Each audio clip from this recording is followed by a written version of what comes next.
your daughter, your mom, your sister. We got that part. This conversation started and should end with men telling you about men and the erasure of men. Yes. You don't need to speak to somebody with a daughter to see how a man feels. Speak to a man. All right, so a while ago, I released a video, and this ties into what's going on exactly right now.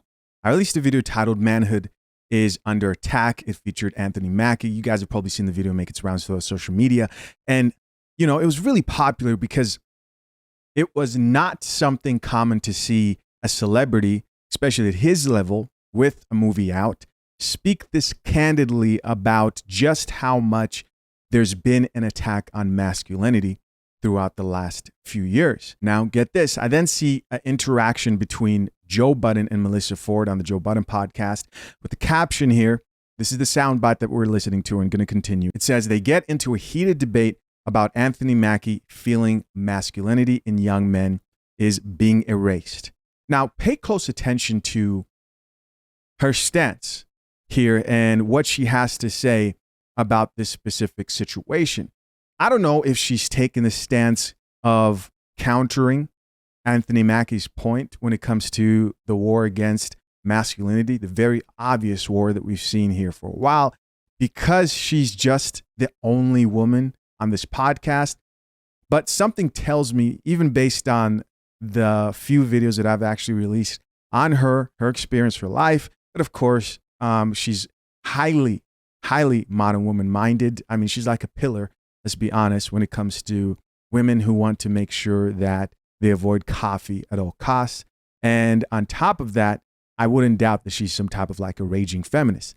Let's keep on listening to this and see what else they have to say about Anthony Mackie's comments. Go ahead, Okay, let her get shit off. No, Please. no, he No, just please, shut continue. no, Please continue. He completely shut down No, you everything can't, that no, I put. ma'am. No, because I can't respond to the Doshi thing. I can't respond to the You bear can thing. respond. I can't because shouldn't have to. We're not because talking it all about factors in. It does. My argument when you keep bringing up this bear shit, it's pissing me off because you are being willfully obtuse. All right, stay there. You two, you have daughters. Mm-hmm. What is it that you are teaching your daughters in terms of when they go out into the world, how to conduct themselves? Only in terms of their sense of personal safety. Who do they need to keep themselves safe from? Who? And don't just answer the question. People. Yeah, I was going to say the world. Okay. The world. The world. And we know for a fact she wanted them to say what? She wanted them to say men. Right? She wants to continue the narrative. Let's keep listening. Can you be a little bit more specific? People, like you said, I get where you're trying to go with that. I'm not sitting there, I mean, I'm not at that point yet, but it's not, hey, look out for men, look out for boys. No, I can it's answer look that. out for people. Okay. People are up out here And today. I'm just asking you two specifically. Wait, hold on. I have a 15-year-old Yeah, daughter. he can answer better than I have I a can. 15-year-old daughter. I tell her to be on the lookout for people, jealous girls, but I also tell her to be Fair. on the lookout for older men that's trying to prey on younger girls, Okay. offering rides and stuff like that. Is Okay. that what you're getting at? I tell her that, but that's what you learn in growing up, and that's that some men do that. No, and that is fair. And Okay. that is accurate. I can tell you stories of when I was 11 and 8.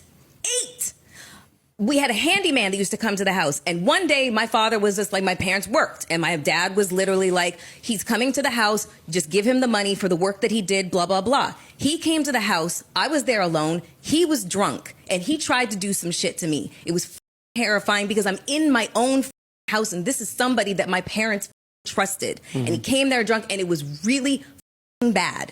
That is just one experience.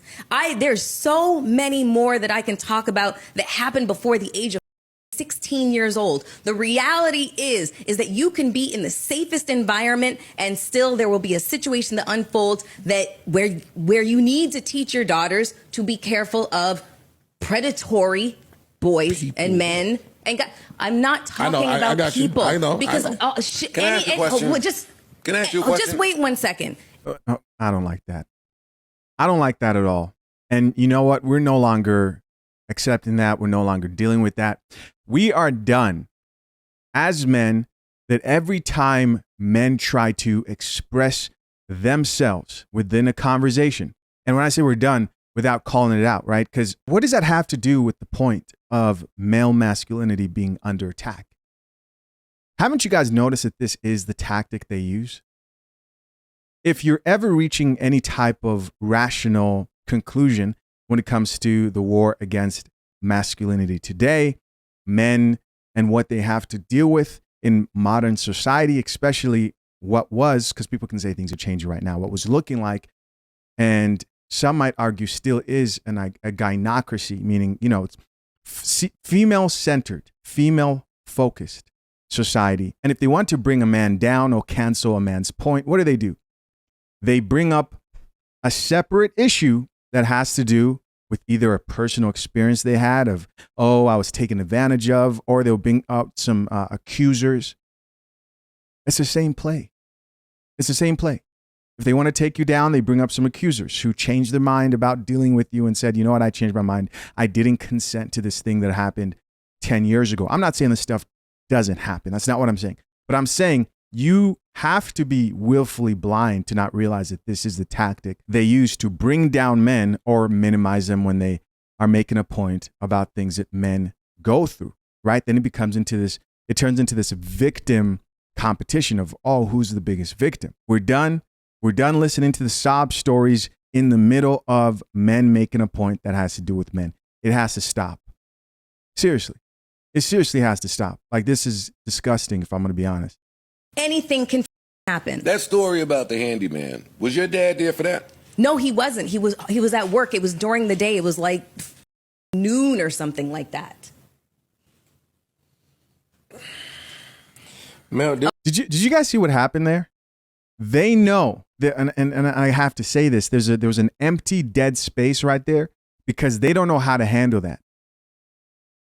Right? It would be in mainstream media seen as highly insensitive, might make them lose brand deals if you say, man, we're not worried about that right now. Put that aside. And that's why they do that, because it then turns into an emotional argument for sympathy, for guilt, instead of you addressing the actual conversation. Okay, now, so hold on. There are systematic efforts that are out there to discredit and silence the black man. I'm not talking. But you have to acknowledge that too, I'm not. Man, wait. Listen, you should acknowledge the fact that there is a movement to discredit the black man, to discredit men. The straight black man. The straight, Not just black man, the straight black man. Online, they're showing that women have all this power and women. It's men in general. This whole thing of like just the black man and just black women are going through this. It's men in general, right? Modern women exist in all races. Men are being devalued and under attack. Masculinity in all races. Women are in control of the home, and the black men are not here to take care of their children. Different. Legislation with legislation that's being passed. Roe v. Wade being overturned. The anti laws. There is literally. We're talking about social media that's being fed to our children. Okay. And now, if you go on here, there's always something to discredit the black man. Mm-hmm. You know that, and I know that. So that's what the point we're getting at, is that there's something that's going on. Not taking away that there's not. We know that there's predators out there. We know that there's men out there that take advantage. Mm-hmm. But there's also a lot of great men out there that take care of their family, that provide for their children, that protect the home, and that's not being highlighted anymore. In no way, shape, or form am I denying that at all.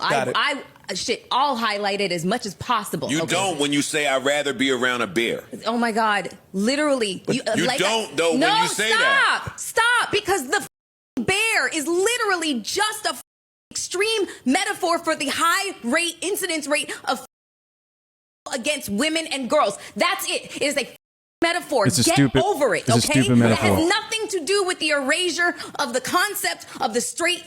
It has nothing to do with it. It has to do with sexual. That is it. That is it. That is all. That is it. That is all. But what does that teach? Please let me get this 1v1 with her, please. And we don't have to yell and get hostile here.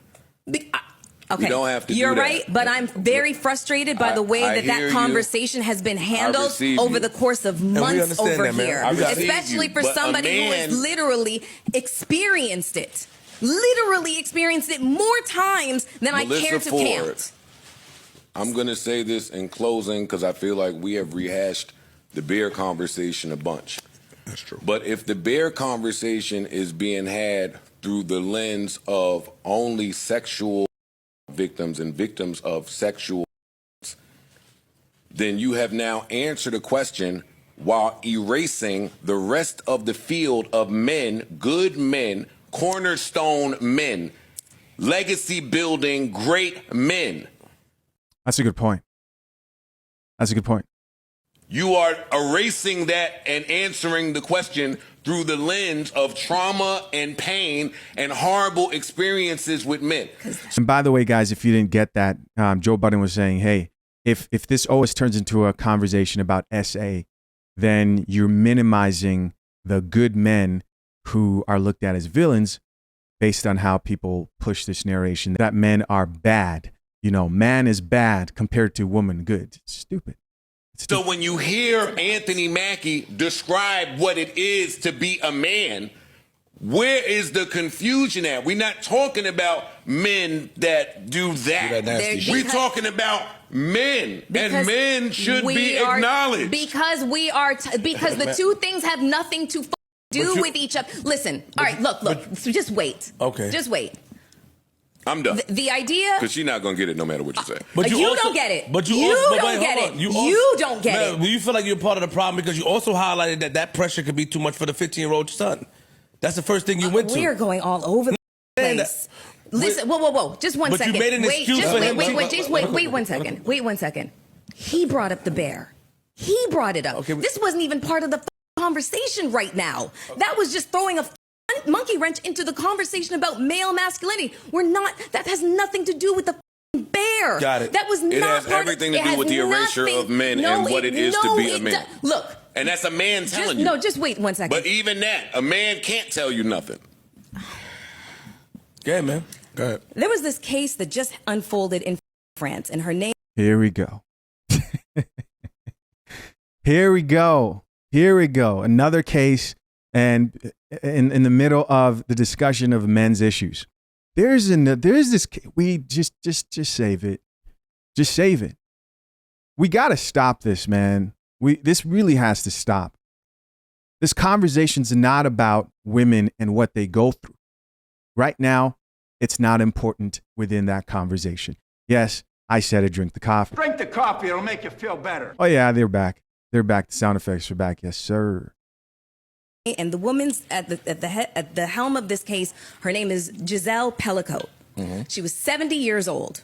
Mm-hmm. And her husband spent the better part of a decade drugging her and advertising to men to come over and sexually her. And she did not know it. And do you know who these men were? There was like 50 of them, 51 of them got, some form of, punishment, legal punishment. Mm-hmm.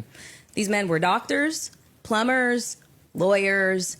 They were family men. Mm-hmm. They were grandfathers. They were all the things. The whole point is that there is no face of a predator. There's no face. There is no look. There's no nothing. You can't tell. So when women are talking about sexual, it has nothing to do with, be afraid of, men because they're just scary. It's just there's no picture as to what a predator looks like. The predator can look like your next door. The predator can look like your father.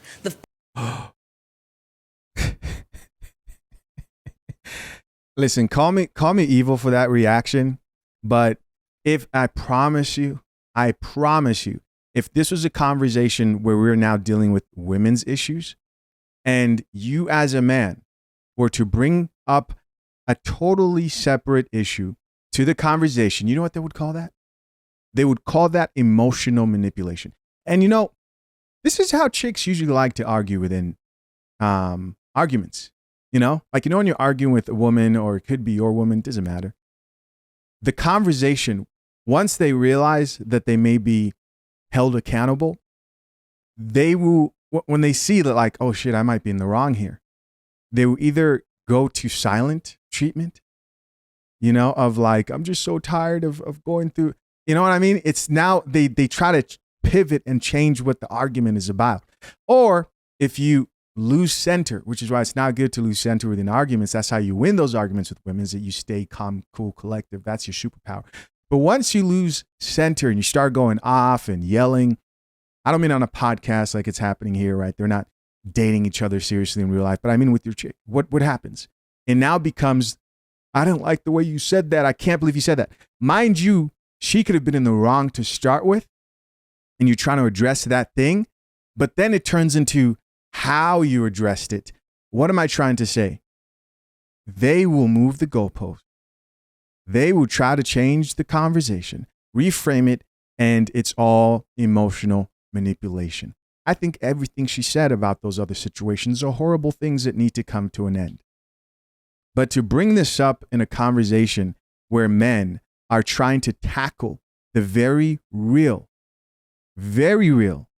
problem we have with manhood being under attack in our society is pretty pathetic, very manipulative. And I'm here to say men aren't allowing that to happen anymore. They're not. Predator can be your uncle, can be your brother, can be anybody. That's the whole point. Which is more reason for I'm gonna talk Anthony to Joe. Mackie So it to has- describe what raising a man looks Joe, like. can I So say that he something? does not become a Can I predator. say something to you, Joe? What the? Here's Go my ahead, man. Go ahead, please. Yeah. Here's my yeah, thing. agreed. Here's my thing. Because that's really We what are it's- so what we are so used to looking down upon black men. Not saying you're doing it, but people is, because the first thing you said, and I said this when he said about what he's teaching his 15-year-old son, is that you made an excuse by saying that It's not an excuse. Do you I think asked a question. you asked a question? Sorry, Mel, saying that. Do you think it may be too much pressure on this child? Do you want to know why? We don't think that. Do you want to know why I asked that? We teach our boys. Do you know why? I want to know why you. This is why I asked it. Yes, ma'am. Simple reason why. Because as black people, black women, black men, Yes. we are forced to grow up a lot faster That is than fact. we should. Okay? We are looked at as more mature than our years actually, dictate. And that is unfair.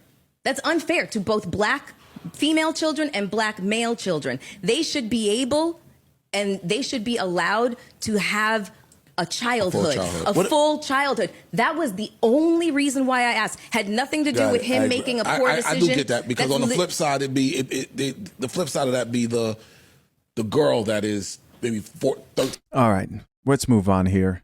There you guys go. That's what ex-video vixen Melyssa Ford had to say about a healthy approach to masculinity. Of course, I'm curious to know what you guys think.